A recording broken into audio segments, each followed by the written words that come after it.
ini ngalawiyah loh, apalagi Mbak Alwi yang terindikasi mereka bukan cucu Nabi. Oh, cucu Nabi aja boleh dikritik kok, apalagi Mbak Alwi. Satu, Mbak Alwi bukan cucu Nabi. Dua, Mbak Alwi itu sudah melakukan kebatilan. Maka konteksnya dalam polemik nasab itu Mbak Alwi jangan dikritik tapi dilawan. Assalamualaikum warahmatullahi wabarakatuh. Waalaikumsalam warahmatullahi wabarakatuh. Hamdan wa syukranillah, hamabad, sahabat-sahabat semuanya, sahabat media yang menonton video kali ini. Pada kesempatan kali ini saya bersama dengan Gus Wahib Maksum. Yang sebelah sini sahabat, yang sebelah sini Gus Idwamul Wafa ya, Idwamul Mula. Jadi sahabat, pada kesempatan kali ini saya akan membuat video tentang yang marak saat ini adalah polemik nasab yang tak henti-hentinya dari sebelum Pilpres sampai saat ini terasa masih hangat. Di media sosial banyak berkeliaran, banyak muncul polemik-polemik yang belum henti. Saya mau berbincang-bincang pada kesempatan kali ini dengan beliau-beliaunya yang pakar-pakarnya, termasuk ini yang sebelah sini, terutama ini termasuk anggota ya. Mudah-mudahan nanti ada hikmah yang bisa kita ambil.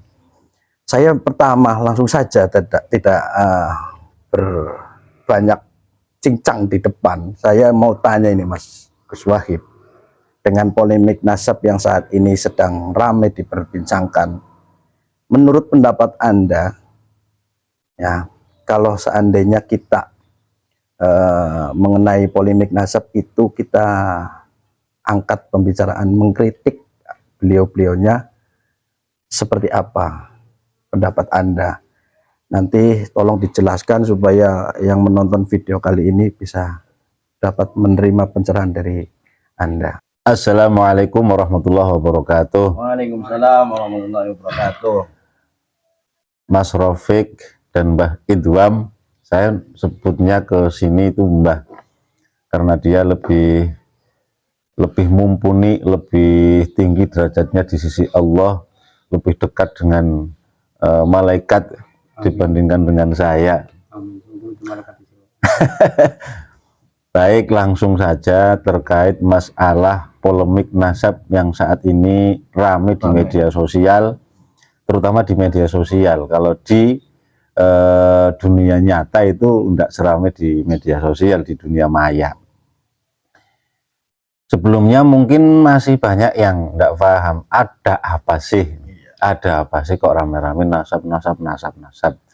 Sebenarnya yang sedang berpolemik ini adalah dua kubu yang sama-sama mencintai nabinya. Betul. Nabi Muhammad Shallallahu Alaihi Wasallam.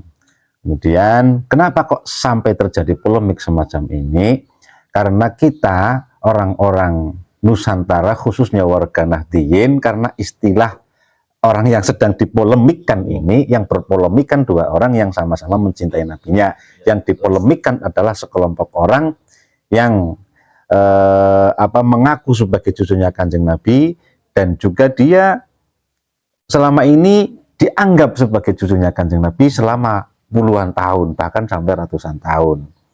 Tidak ada yang mempermasalahkan. Ulama-ulama kita juga tidak ada yang mempermasalahkan. Tetapi pada periode terakhir ini, tahun 2000-an ke sini, mereka-mereka yang selama ini dianggap cucunya Rasulullah, mereka ini yang membawa bendera besar Muhammad Shallallahu Alaihi Wasallam sebagai nabi yang mampu memberikan syafaat, nabi yang diharapkan oleh semua orang pertolongannya besok di hari kiamat, sering menunjukkan sikap-sikap yang berbeda dengan Rasulullah Muhammad Shallallahu Alaihi Wasallam.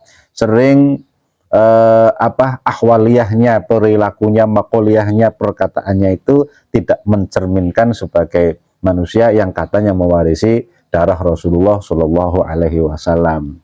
Nah, ini timbul gejolak di dalam warga Nahdliyin, khususnya yang di kultur ya, warga Nahdliyin bawah banyak yang merasakan gejolak. Betul Mbak Idwam? Betul. Gejolaknya apa? Mau protes tidak berani karena mereka di situ ada nama besarnya Muhammad Shallallahu Alaihi Wasallam. Tidak berani, karena takut kualat, takut su'ul khotimah, takut tidak mendapatkan syafaat. Sehingga ketakutan ini menimbulkan berbagai fitnah yang merajalela kemana-mana dan tidak ada yang berani. Tetapi alhamdulillah, karena saya yakin Nabi Muhammad SAW sangat sayang kepada umatnya, apalagi yang beriman, apalagi yang mencintai beliau. Sehingga pada tahun 2024 ini muncul sebuah penelitian bahwa ternyata para habaib yang dipolemikkan nasabnya pada saat ini, mbahnya itu bernama Ubaidillah. Ya kan? Mbahnya bernama Ubaidillah. Nah itu katanya si Mbah Ubaidillah ini adalah putra dari Sayyid Ahmad bin Isa. Ternyata setelah diadakan penelitian, jarak antara Sayyid Ahmad bin Isa dengan Ubaidillah itu terdapat sesuatu yang janggal. Nama Ubaidillah ini muncul terlalu jauh masanya dari Sayyid Ahmad. Ada pencatatan yang keselip ataupun tidak ada pencatatan dalam kurun waktu yang begitu lama antara masa Sayyid Ahmad bin Isa dengan Ubaidillah yang menjadi kakek bersama dari para habaib ini. Sehingga muncul pertanyaan, apa betul habaib ini cucunya Rasulullah? Padahal ada makalah di dalam statement ya dari Imam Ibnu Hajar Al-Haytami di dalam kitab As-Sawa'iq Al-Muhriqah bahwa ansabus syarif ansabun nabiyyi ansabu ali baitin nabi, nasabnya keluarga Nabi itu terjaga betul, madbutatun ala tatawulil ayyam, akan terjaga, tercatat sepanjang masa. Nah ini ada seseorang yang dicangkokkan nasabnya ataupun bagaimana, ini masih polemik. Ini namanya polemik, kok ada pencatatan atau apa istilahnya ya selama ratusan tahun, kekosongan periwayatan selama 550 ya Lik ya Mbah ya, 550 tahun. Nah ini kan tidak masuk akal dan didukung dengan yaitu tadi gejolak yang selama ini ada di dalam tubuh NU, kultural yang diperlakukan tidak adil oleh oknum-oknum yang mengaku sebagai cucunya Kanjeng Nabi. Ada disiksa batinnya oleh kelakuan mereka. Nah ini otomatis bergejolak dan tertuju ke satu penelitian tersebut. Ditambah lagi ilmu teknologi DNA. Nah DNA ini dari berbagai klan, kelompok, karena habaib ini kan berkelompok-kelompok, berklan-klan kan, ada al ini. Nah sebagian dari kelompok-kelompok ini sudah melakukan tes DNA, tapi yang banyak di luar negeri. Nah itu ternyata DNA-nya tidak sesuai dengan DNA Sayyidina Ali karramallahu wajhah. Bahkan mereka terindikasi nyeleweng jauh, yakni DNA-nya orang-orang Yahudi.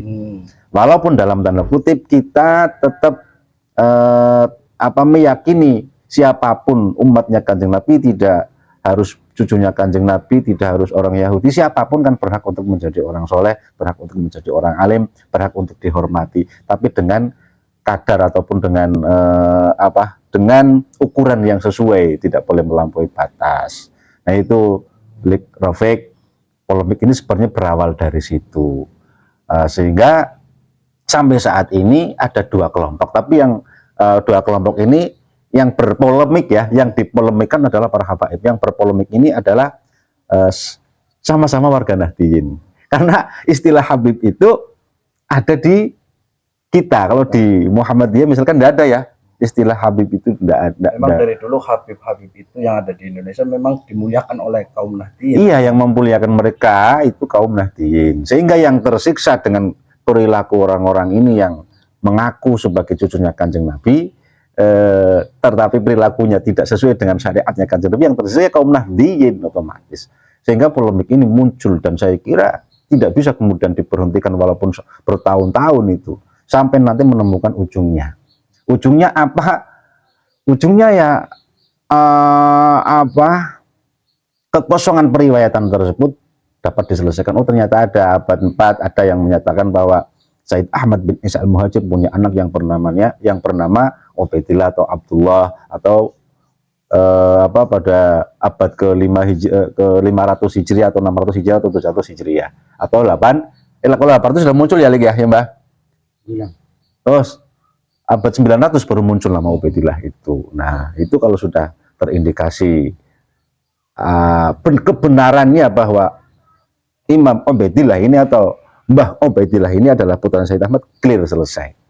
Atau mungkin dari para habaib yang legowo kan, legowo bahwa ya sudahlah kami bukan cucunya Rasulullah, kami bukan lagi tidak akan pernah lagi mengaku sebagai cucunya Kanjeng Nabi karena tidak terbukti secara ilmiah. Nah ini itu mungkin selesai, tapi kayaknya nggak mungkin juga karena selama ini para habaib ini seolah-olah nggak terima bahkan framingnya, ancamannya itu selalu membuat kita bingung.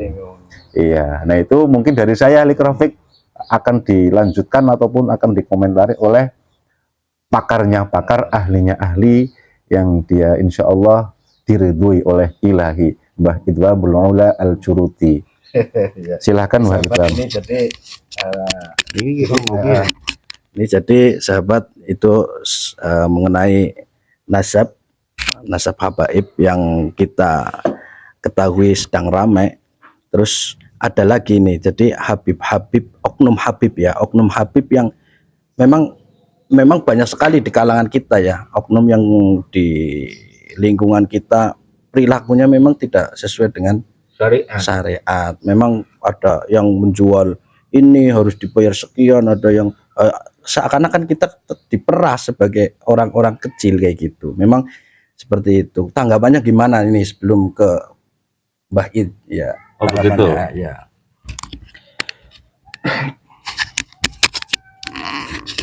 Baik. Saya sendiri sebenarnya sering didatangi oleh para habaib. Ada habib dari yang jauh, juga ada habib yang dekat. Dan juga sebenarnya ada salah satu guru saya yang habaib juga, guru ini. Tetapi pertanyaan panjenengan kan habib-habib yang datang ke rumah kemudian menjual barang tidak sesuai dengan harganya. Sebenarnya siapapun tidak mau lah. Siapapun tidak mau ketika membeli barang harga normalnya misalkan 100.000 harus membayar 1 juta. Siapapun pasti keberatan. Kiai mana yang tidak keberatan? Ya kan? Harga 100.000 normalnya kok kita membayar 1 juta. Berarti yang 900.000 kita harus sedekah. Tapi banyak oknum habib yang seperti itu. Nah, ya makanya berarti orang yang diperlakukan seperti ini oleh oknum-oknum tersebut tidaklah mau melakukannya kecuali karena ada satu hal di dalam orang yang menjual itu membawa nama Muhammad Shallallahu Alaihi Wasallam. Seandainya mereka tidak membawa bendera Muhammad Shallallahu Alaihi Wasallam, saya tidak akan pernah mau membeli barang yang melampaui harga normalnya. Beli saja tidak tahu, kadang tidak punya uang, minyak wangi misalkan, ataupun sabuk misalkan, atau apapun lah, cincin misalkan, tidak butuh. Seandainya dia tidak membawa nama Kanjeng Nabi, otomatis akan keberatan seseorang akan membelinya. Untuk membeli dengan harga normal saja akan tidak semua orang mau membelinya, apalagi dengan harga yang di luar nalar. Otomatis orang-orang Nahdien khususnya yang sering ditetangi oleh para habaib dengan embel-embel dagang tetapi harganya tidak normal itu tidaklah ridho sebenarnya kecuali karena mengharapkan syafaatnya Kanjeng Nabi. Seandainya ini kita ada habib yang seperti itu, yang istilahnya kata kasarannya itu nakal lah ya, menyikapinya itu kita harus seumpama kita enggak nurut apa itu golong dosa. Sedangkan dia sudah menyatakan saya ini Rasul, nanti kalau saya enggak kamu beli saya akan doakan kamu cilaka atau dan lain sebagainya. Itu harus gimana ini nyikapinya? Kan kadang ada orang-orang yang di bawah itu kan takutnya apa? Takut ini wong penampilannya seperti orang yang soleh padahal dia ada tekanan seperti itu, kan takutnya nanti kualatnya itu mengena kepada diri kita. Itu seperti apa tanggapannya dengan gini ya, saya juga malah sempat dengar ini seorang Habib Mbah Idwam mendoakan buruk, dan doanya kayaknya terkenal itu di media sosial. Mudah-mudahan disempitkan rizkinya. Itu kan ada itu. Ada kan? Di forum kan, di forum. Di forum itu, di dalam apa pengajian, Iya.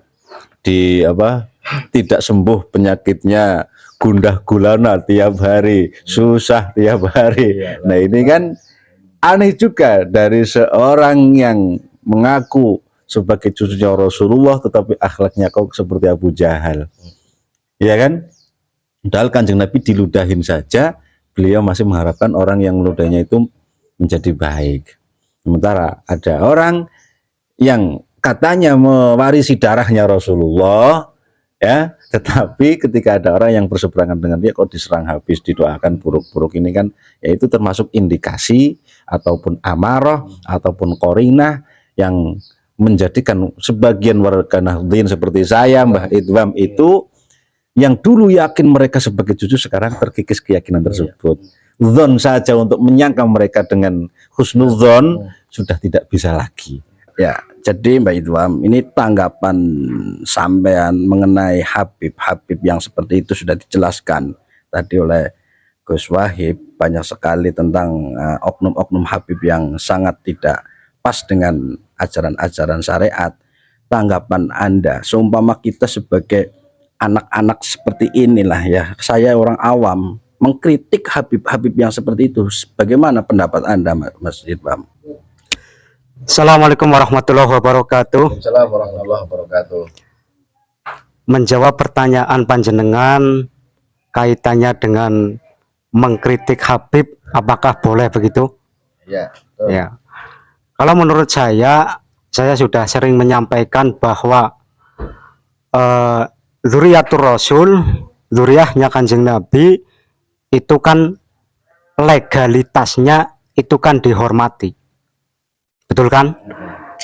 Karena dalam hadis, dalam Quran itu kan legalitas mereka itu dihormati, tapi mereka itu tidak punya legalitas untuk menyombongkan diri, apalagi merendahkan nasab orang lain. Kenapa saya langsung menjawab dzurriyyah Nabi? Karena setahunya orang Nahdliyin dulu itu kan yang namanya Habib atau orang yang bergelar Habib itu kan dzurriyyahnya Rasulullah, itu kan jadi masyarakat itu mau mengkritik jadi nggak berani. Padahal dzurriyyahnya Rasulullah itu legalitasnya dihormati, tapi mereka tidak punya legalitas untuk menyombongkan diri, apalagi merendahkan nasab orang lain. Dan juga dzurriyyah Rasul itu tidak maksum. Otomatis menurut saya dzurriyyah Rasulullah itu boleh dikritik. Ini terlepas dari adabnya yang mengkritik siapa ya. Karena kalau berbicara adabnya yang mengkritik, lebih baik siapa kiai apa santri ya. Kan panjenengan pasti sudah tahu siapa yang lebih sesuai porsinya mengkritik dzurriyyah Rasul. Namun kalau pertanyaan panjenengan bolehkah mengkritik Habib, maka saya jawab boleh. Itu. Dan saya berkata seperti ini itu ada landasannya, Mas Rafiq, Kiai Wahib, ada landasannya. Ada dasarnya. Ini kebetulan di sini ada kitab Ihya Ulumuddin, kitab populer untuk para salik ya. Kitab ini juz ketiga, ini bagian ketiga, Rub'ul Muhlikat. Nah, perkara-perkara yang menghancurkan. Ini karya daripada Al-Imam Hujjatul Islam Abu Hamid Muhammad bin Ahmad Al-Ghazali. Al-Ghazali, ada ulama yang menyebut nama Al-Ghazali dengan ditasdid ya-nya, ada yang Al-Ghazali. Nah, kalau mazhab saya itu ditasdid Al-Ghazali. Ini langsung saja ya di kitab Rub'ul Muhlikat itu ada bab yang menjelaskan tentang zammul ghurur, tercelanya apa Wahib, tipu daya. Ada di sini Kitabu Zammil Ghurur, kitab menjelaskan tentang tercelanya tipu daya. Nah ini langsung saja ya, di situ Imam Ghazali itu secara jelas dan tegas beliau itu mengkritik Alawiyah. Alawiyah bukan Alwi, Alwi bin Ubaidillah bukan. Kalau Alawiyah itu keturunan Sayyidina Ali bin Abi Thalib itu. Di sini Imamul Ghazali menyampaikan warubbama kana mustanadu rajaihim at-tamassuka bisolahil aba. Jadi hururnya ahli maksiat, orang mukmin tapi ahli maksiat, itu contohnya dicontohkan oleh Imam Ghazali itu terkadang banyak juga seseorang yang berpegangan atau berpegangan ya benar ya, berpegangan kepada bisolahil aba, kepada kesolehan bapaknya, kesolehan mbah-mbahnya. Ini dikritik oleh Imam Ghazali. Sebenarnya ini kalau melihat di sini tuh umum, bukan hanya Alawiyah. Panjenengan seumpama keturunannya kiai besar, terus panjenengan punya sifat atau merasa dalam diri panjenengan merasa bahwa orang tua saya itu orang yang soleh, maka bisa jadi pegangan, maksudnya aman di hadapan Allah. Nah ini termasuk oleh Imam Ghazali dikritik karena itu hurur.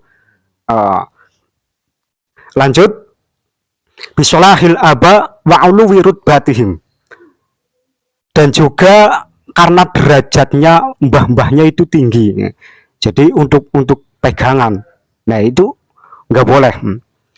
Nah ini yang dicontohkan oleh Imamul Ghazali ini kahdiroril alawiyati binasabihim, seperti tertipunya Alawiyah dengan nasab mereka.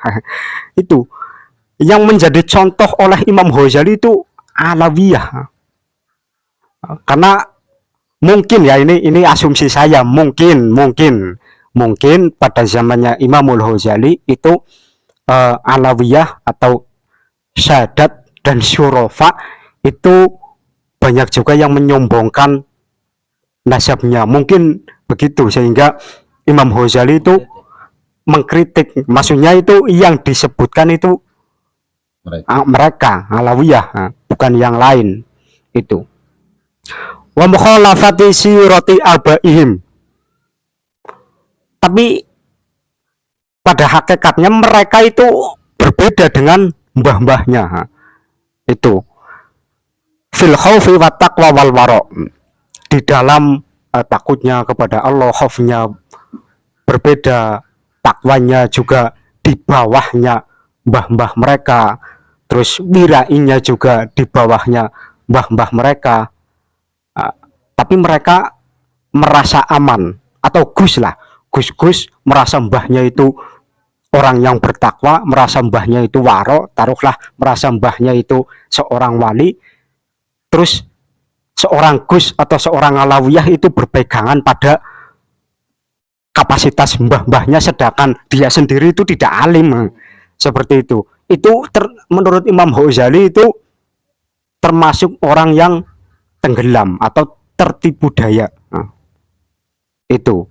Nah, melihat dari kritikan Imam Ghazali di kitab Ihya, jadi ini kan yang dikritik oleh Imamul Ghazali kan masalah batiniyah kan, masalah batiniyah ini, bukan masalah zahir. Beliau Imam Ghazali itu mengkritik ada seseorang yang merasa bangga karena punya nasab yang tinggi di hadapan punya nasab yang tinggi, karena mbah-mbahnya itu punya derajat yang tinggi di hadapan Allah, sehingga orang tersebut merasa aman mengandalkan mbah-mbahnya, itu dikritik oleh Imam Ghazali. Ini baru merasa loh, merasa. Apalagi kalau ada syarif atau sayyid yang asli nih, yang orisinil. Bukan Balawi, Iya, bukan abal-abal. Yang asli, ada sayyid, ada syarif asli, itu apa namanya, mengandalkan nasab, itu ya harus dikritik. Terlepas ini yang mengkritik yang lebih pantas itu siapa loh, itu. Dan kalau kita tarik ke kasusnya Ba'alawi, itu malah lebih parah lagi. bukan siapa-siapa ya. Bukan siapa-siapa. Satu, Imam Ghazali saja mengkritik Alawiyah sisi batinnya. Kalau kejahatannya Ba'alawi itu tidak hanya batininya, itu sudah zohir, Iya. terlihat fakta konkret jelas bisa dilihat oleh siapapun. Dan menurut saya kalau akalnya waras pasti itu mengatakan sebuah kejahatan atau kezoliman atau kebatilan, itu pasti. Contoh yang ringan, Habaib kan, oknum Habib itu banyak yang sering dawir masuk ke rumah-rumah, door to door, jual minyak wangi harga 20.000 dijual 2 juta dengan mengandalkan nasab. Nah itu harus kita lawan. Iya, maka kalau konteksnya dengan Ba'alawi itu jangankan dikritik, Ba'alawi, Habaib itu jangan dikritik, tapi apa? Dilawan ya, jangan dikritik. Habib itu jangan dikritik, tapi dilawan. Kenapa? Mereka sudah batil, jadi dilawan. Ini tarafnya sudah bainal haqqi wal batil, bukan lagi urusan batiniyah.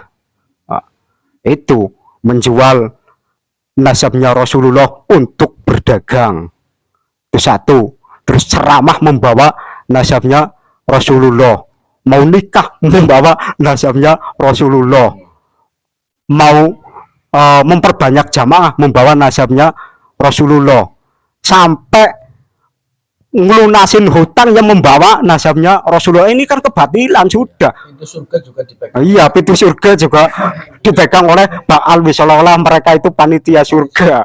Nah ini maka kita lawan, bukan lagi kritik, lawan itu. Karena dari awal tadi saya mengatakan dzurriyyah Rasulullah itu legalitasnya itu dihormati, bukan mereka tidak punya legalitas menyombongkan diri, apalagi merendahkan nasab orang lain. Nah, bahkan Ba'alawi kita tahu sendiri sering merendahkan kiai-kiai kita, sering menyebut kiai-kiai Jawa itu, kiai Nusantara dengan sebutan ahwal. Banyaklah, kalau di katakan satu persatu mungkin ada setengah jam lebih itu kebatilan para Ba'alawi. Ada lagi pemalsuan makam, ada lagi pembelokan sejarah NU dibelokkan, sejarah Jatman dibelokkan, sejarah Indonesia dibelokkan. Maka ini sudah masuk ke ranah kebatilan. Ini Ngalawiyah loh, apalagi Ba'alawi yang terindikasi mereka bukan cucu Nabi. Oh, cucu Nabi aja boleh dikritik kok, apalagi Ba'alawi. Satu, Ba'alawi bukan cucu Nabi. Dua, Ba'alawi itu sudah melakukan kebatilan. Maka konteksnya dalam polemik nasab itu Ba'alawi jangan dikritik tapi dilawan. Begitu. Maka menurut saya kalau benar yang disampaikan oleh Gus Abbas di pas pelantikan PWI Jatim, itu beliau menyampaikan yang masuk PWI itu jangan banyak alasan. Nah ini nanti kalau saya ikut ini ya saya rikuh, jadi takut gimana, banyak alasan, nggak usah. Masuk PWI harus tahan banting ya. Jangan banyak alasan. Kalau banyak alasan keluar dari Laskar Sabilillah itu, karena ini sudah masuk dalam ranah bainal haq wal batil, ngelawan kebatilan kok banyak alasan. Itu satu. Kedua, saya mau mensoroti beberapa santri yang itu adabnya bagaimana kok. Seperti kemarin saya menanggapi Kiai Lutfi Basori itu mengatakan, ini banyak yang mengatakan ini nggak punya adab. Anak baru kemarin sore kemarin sore sudah ngeritiki kiai besar, ngeritiki siapa yang kritiki Habib, nah, ini sudah kita itu sedang melawan orang batil, sedang melawan orang batil. Kok mikir ada ketinggalan kereta panjenengan? Jadi yang dilawan itu sekarang orang batil. Pada hakikatnya ya, pada hakikatnya Laskar Sabilillah itu ndak ada urusan, Kang Wahib. Menurut saya Laskar Sabilillah PWILS pada hakikatnya itu tidak ada urusan dengan habaib, tidak ada urusan dengan Kiai Lutfi Basori, dengan Buya Yahya, dengan Kiai Idrus Romli. PWILS tidak ada urusan dengan mereka semua. Urusannya PWILS itu apa? Dengan bagaimana cara menjaga marwah leluhur, bagaimana menjaga situs-situs sejarah, bagaimana menjaga sejarah NU, bagaimana menjaga sejarah yang ada di Indonesia. Jangan sampai dirusak. Kalau dirusak, maka akan berhadapan dengan PWILS siapapun dia. Itu. Jadi nggak ada urusan sebenarnya dengan Habaib, nggak ada urusan. Urusannya LS Laskar Sabilillah itu dengan bagaimana cara kita menjaga marwah leluhur kita, bagaimana cara kita menjaga kemurnian nasab Rasulullah, bagaimana kita menjaga NKRI Pancasila, bagaimana kita menjaga akidah Ahlussunnah wal Jamaah. Urusannya itu nggak ada urusan dengan habaib pada hakikatnya. Cuma ketika ada yang mengotak-atik itu semua, ada yang mau ngabrik itu semua, ada yang membelokkan sejarah, maka akan berhadapan dengan singa-singa Laskar Sabilillah. Itu hakikatnya itu. Sudah segitu saja. Terus ini tanggapan Mbah Id juga ini terkait sekarang kan makam-makam wali dan situs-situs yang peninggalan leluhur sudah banyak yang dirubah. Kemarin saya dengar dari channelnya Kiai Raden Syarif, Kiai Syarif Rahmat, itu hampir 300 makam-makam yang dihabibkan. Ya, makam-makam dihabibkan, padahal di situ nggak ada makam, bahkan makam siapa nggak tahu. Banyak yang dihabibkan. Nah itu kita sebagai generasi yang akan datang, takutnya anak cucu kita kan yang menjadi dampak terus terhasut dengan kabar-kabar seperti itu. Itu harusnya gimana itu makam-makam yang sudah dirusak atau sejarahnya dibelok-belokkan, terutama pendiri NU itu yang lagi marak, itu harusnya gimana ini sebagai Laskar sampean? Kalau tentang sejarah-sejarah Nahdlatul Ulama dan sejarah-sejarah kebangsaan, minimal Laskar itu ikut berbicara di media sosial ini. Laskar kan ada divisinya masing-masing, jadi bagi-bagi tugas itu. Walaupun kita itu ikut membantu semua, tapi kan ada porsinya masing-masing. Minimal sekali kalau kita mendengar mungkin ada oknum habaib atau ada siapa yang membelokkan sejarah NU, membelokkan sejarah Jatman, membelokkan sejarah Indonesia, itu kita langsung berusaha ikut bersuara, meluruskan. Minimal itu. Nah, kalau urusan makam itu nanti ada ada ahlinya sendiri, seperti Kiai Syarif Rahmat itu. Jadi itu bukan ranahnya saya, bukan. Ini saya ada pertanyaan lagi nih Mas Wahib mengenai santri kan yang tertera ada di dalam hatinya itu kan sedekah dawuh kepada kiai. Sedangkan sekarang kita sebagai santri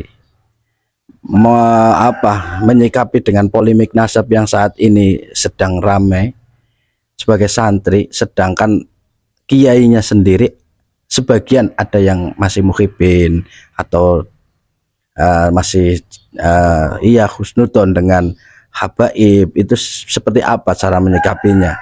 Bismillahirrahmanirrahim. Polemik nasab ini memang dampaknya sudah kemana-mana, tidak lepas adalah para santri. Dan saya kira para santri ini juga termasuk orang-orang yang terdampak besar dalam polemik ini.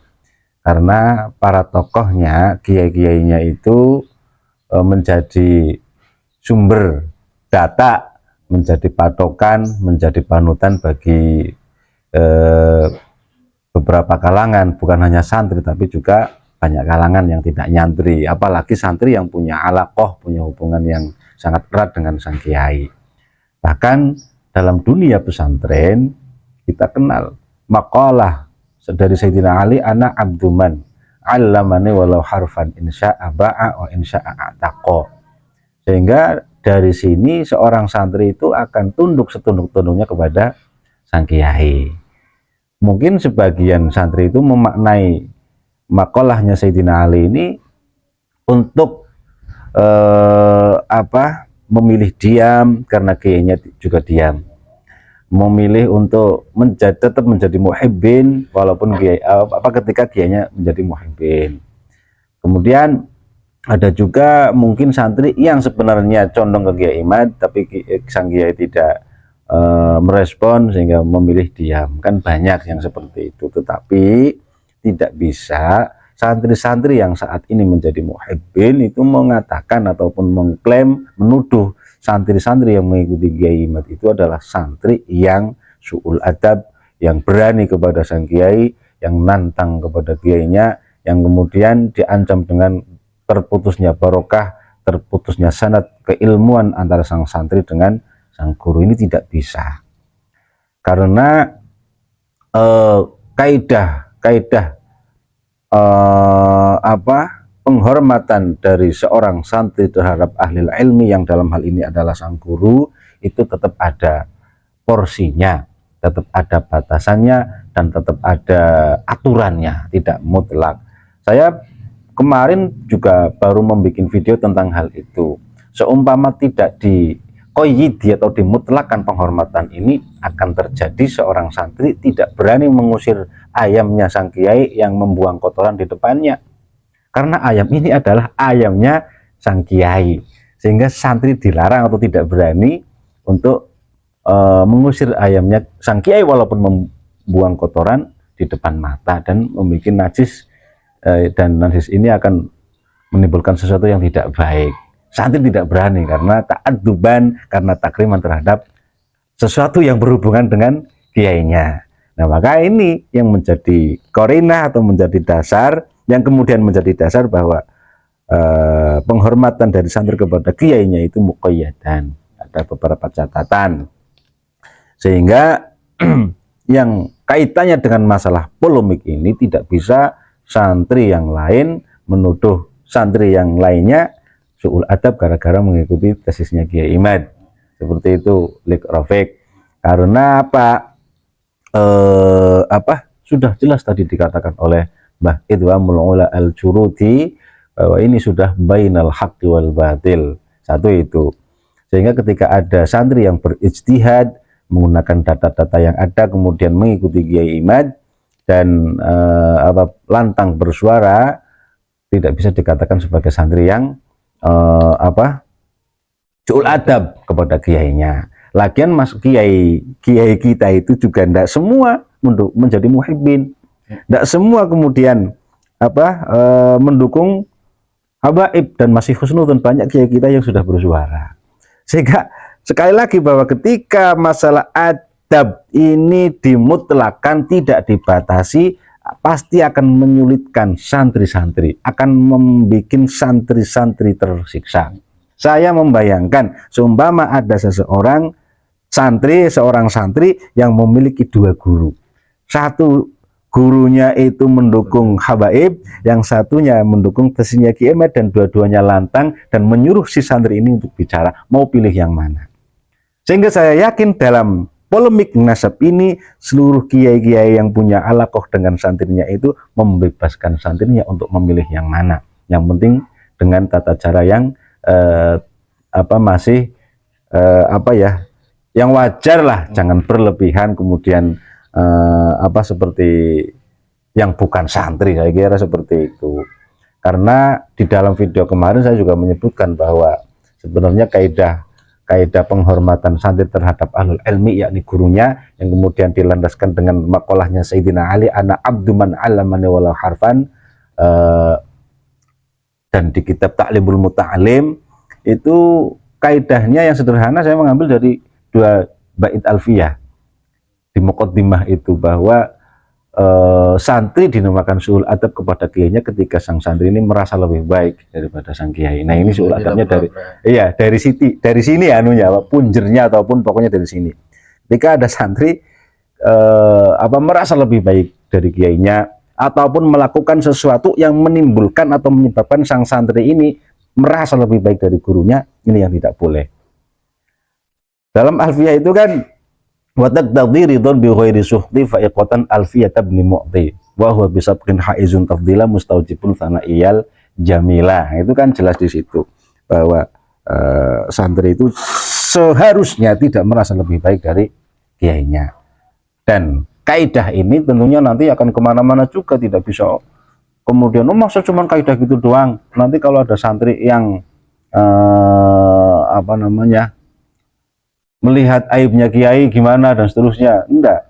Dari santri yang menjaga hati agar tidak merasa lebih baik dari kiainya, dari gurunya, itu akan muncul berbagai kaidah yang lain. Far'un minal qaidah ini akan muncul sehingga santri akan berdoa kepada Allah agar tidak melihat aibnya kiainya, karena ketika santri melihat aib kiainya akan menjadi benih-benih si santri ini merasa lebih baik dari kiainya.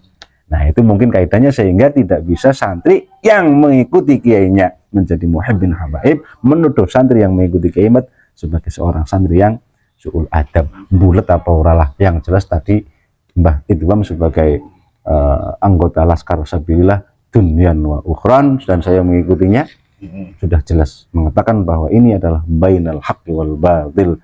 Maka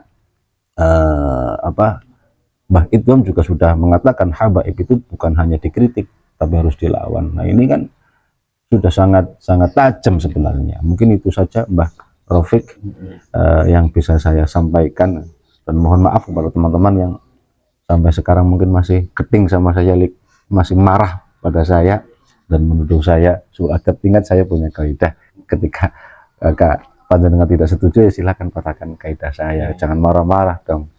Jadi intinya kalau seandainya yang menonton video ini tidak terima atau tidak cocok, silakan Anda bantah dengan dalil yang sesuai dengan tertera di kitab ataupun di keterangan-keterangan yang lain. Jangan dibantah dengan istilahnya kayak anak kecil, jangan ya. Kalau ini Mbah Wahib atau Mbah Idwam dengan ilmiah, silakan Anda bantah dengan ilmiah. Nah, siap kira-kira ya? Insya Allah. Wah, ini siap, ini termasuk ini yang sudah masuk anggota Laskar. Intinya pada kesimpulan video kali ini, pintu surga itu tidak di Habib. Intinya seperti itu ya. Kita masih banyak peluang. Contoh seandainya kita sebagai duriah-duriah orang-orang biasa, kan kasihan. Emangnya pintu surga hanya di mereka-mereka. Tapi yang sebetulnya saya berpikir kayak gini Mas Wahib. Kalau anak-anak atau duriah orang-orang biasa, kan kita sebagai anak kan tidak bisa mengusulkan kepada Allah, oh ya Allah saya kepengen jadi duriahnya ini, kan nggak bisa. Duriah itu kan miliknya Allah yang menentukan. Jadi semua itu adalah karunia Allah. Jadi nggak usah kita punya nasab mengaku-ngaku cucu Rasul Habib terus arogan di masyarakat. Itu yang saya tidak cocok sebetulnya. Jadi intinya kita harus ambil sisi positifnya saja. Mudah-mudahan bermanfaat video kali ini, bisa dilanjut di sesi yang lain. Terima kasih semuanya. Ini ilmunya mudah-mudahan menambah wawasan bagi penonton-penonton semuanya. Akhir kalam, wassalamualaikum warahmatullahi wabarakatuh.